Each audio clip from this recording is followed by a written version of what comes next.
रात के 2 बज रहे थे। पंडाल में बाबा साहब की कथा चल रही थी। अचानक 50 से 60 गुंडे लाठी तलवार लेकर आए। एक बौद्ध भंते का सिर फट गया। लड़कियां चीखने लगीं और तभी दूर क्षितिज पर 200 गाड़ियों की लाइटें चमकीं, जैसे कोई तूफान आ रहा हो। पूरा गांव कांप उठा। कौन थी वो औरत जिसके नाम से दरोगा की पैंट गीली हो गई, जिसके नाम से डीएम ने हाथ जोड़ लिया? नाम है कविता भील। अब जो होने वाला है वो इतिहास के पन्नों में लिखा जाएगा। चंदौली जिले का गांव बड़ा गांव। रात 1:45। पंडाल में नीली पीली लाइटें। भंते जी कथा सुना रहे हैं। भंते जी भावुक आवाज में, जब बाबा साहब ने संविधान लिखा था तो उन्होंने कहा था, मैं ऐसा संविधान दूंगा कि जिस दिन ये देश का गरीब, ये दलित, ये औरत जागेगा, कोई राजा महाराजा उसकी बराबरी नहीं कर पाएगा। तभी बाहर से जोरदार आवाज, हरामजादो, बत्ती बुझाओ, कथा बंद करो। पंडाल के बाहर 60 से 70 गुंडे लाठी तलवार रिवॉल्वर लिए घुस आए। सामने खड़ा था ठाकुर बलवंत सिंह का बेटा रघुवर सिंह, हाथ में देशी कट्टा। रघुवर चीखते हुए, ये चमारों की कथा है ना? बाबा साहब चिल्लाते हो? तेरा बाबा साहब हमारा गुलाम था, आज तुझे बताते हैं औकात। भंते जी ने माइक पकड़ा शांत स्वर में, बेटा संविधान की बात कर रहे हैं, हिंसा से कुछ नहीं होगा। रघुवर ने एक लात मारी, माइक छीन लिया। भंते जी के सिर पर लाठी दे मारी। खून बहने लगा। लड़कियां चीखीं, बच्चे रोने लगे, गुंडे पंडाल फाड़ने लगे, कुर्सियां तोड़ने लगे। एक गुंडा चिल्लाया, इन चमारों को जूते मारो, बाबा साहब का फोटो नीचे फेंको। बाबा साहब का फोटो नीचे गिरा। कोई उस पर पैर रखकर चिल्लाया, जय श्री राम। गांव के लोग डर के मारे घरों में छिप गए। किसी ने पुलिस को फोन किया, पुलिस आई, लेकिन रघुवर ने 10 से 15 हजार रुपये थमा दिए। दरोगा हरेंद्र पाठक मुस्कुराया और बोला, ठीक है ठाकुर साहब, ये लोग अनुमति के बिना कथा कर रहे थे, हम इन्हें अंदर करते हैं। भंते जी और 12 आयोजकों को जीप में ठूंसा गया। धारा लगाई गई 107/151, 295 ए, 504, 506 SC/ST एक्ट उल्टा, यहां तक कि 307 की कोशिश भी जोड़ दी। सबको जेल। गांव में सन्नाटा। एक 18 साल की लड़की राधा रोते हुए अपने पिता जो आयोजक थे की फोटो देख रही थी। उसने फोन उठाया, एक नंबर डायल किया। राधा रोते हुए, कविता दीदी, हमारे बाबा साहब का अपमान हो गया, भंते जी को मारा, सबको जेल भेज दिया, प्लीज दीदी आ जाओ, अब तुम्हारे सिवा कोई नहीं बचा सकता। दूसरी तरफ फोन पर खामोशी। फिर एक ठंडी दहाड़ती हुई आवाज आई, कविता भील, रो मत, मैं आ रही हूँ, 200 गाड़ियां तैयार हैं, अब चंदौली देखेगा कविता भील क्या होती है। सुबह 6 बजे वाराणसी हाईवे, 200 गाड़ियों का काफिला। सामने सफेद स्कॉर्पियो में कविता भील, काला चश्मा, नीली साड़ी, माथे पर लाल टीका। पूरा हाईवे जाम। लोग वीडियो बना रहे हैं। लाइव चल रहा है फेसबुक पर। 50,000 लोग देख रहे हैं। चंदौली जिला मुख्यालय, एसपी ऑफिस में हड़कंप। इंस्पेक्टर, सर, कविता भील का काफिला जिले में घुस गया है, 200 से ज्यादा गाड़ियां।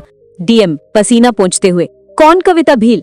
एसपी डरते हुए, सर, वही जिसने लखनऊ में विधानसभा के सामने अकेले धरना दिया था, वही जिसके एक फोन पर 5 लाख लोग सड़क पर आ जाते हैं, वही जिससे मंत्री भी डरते हैं, संविधान की बेटी, कानून की देवी। डीएम कांपते हुए, हरेंद्र पाठक को फोन करो, कहो सब ठीक कर ले, कविता भील को गुस्सा मत दिलाओ। बड़ा गांव पुलिस चौकी, सुबह 9:15 पर। काफिला चौकी के सामने रुक गया।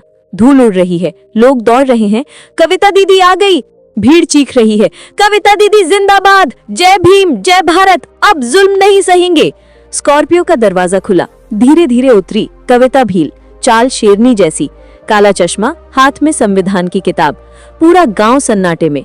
भीड़ एक साथ दहाड़ी, कविता दीदी जिंदाबाद। कविता भील ने हाथ उठाया, सन्नाटा छा गया। फिर अकेले पुलिस चौकी के अंदर घुस गई। हवलदार ने सैल्यूट मारा।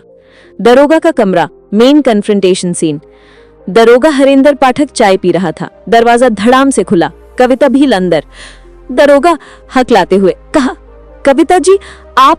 कविता भील टेबल पर संविधान की किताब पटकते हुए, हरेंद्र पाठक, अंबेडकर कथा रोकी, भंते जी का सिर फोड़ा, बाबा साहब के फोटो पर पैर रखवाया, तेरी हिम्मत कैसे हुई?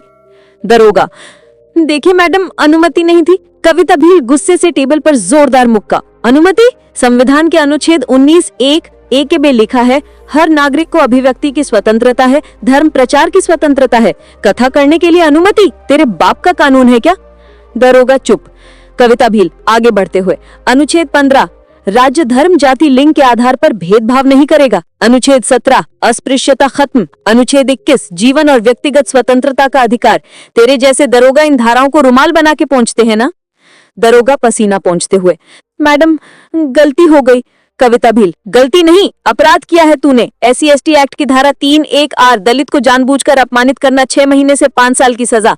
धारा 3(1)(S) जाति के नाम पर अपमान सजा, और तूने उल्टा दलितों पर केस किया। दरोगा की सिट्टी पिट्टी गुम।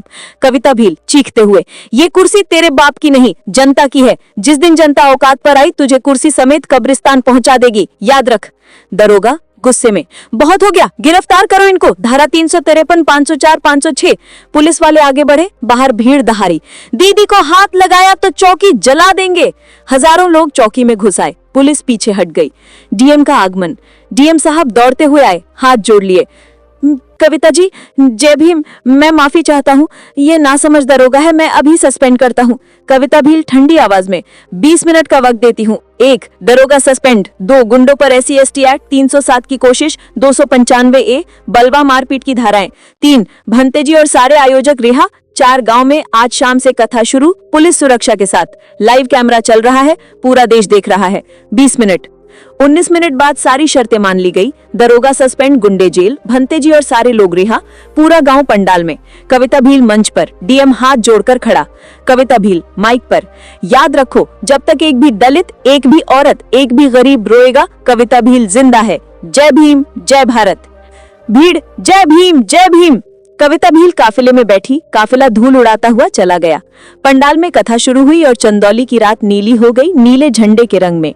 ये थी वो शेरनी जिसके नाम से सरकारें कांपती हैं। कविता भील, संविधान की बेटी, दलितों की मसीहा। अब बताओ, क्या आप भी तैयार हो अपने हक की लड़ाई के लिए? अगर हाँ तो कमेंट में लिखो जय भीम आग। वीडियो लाइक करो, शेयर करो, क्योंकि ये आवाज बंद नहीं होनी चाहिए। अगली कहानी तक जय भीम, जय भारत। सब्सक्राइब करो, घंटी दबाओ, नहीं तो कविता दीदी खुद आएंगी। जय भीम, जय भारत।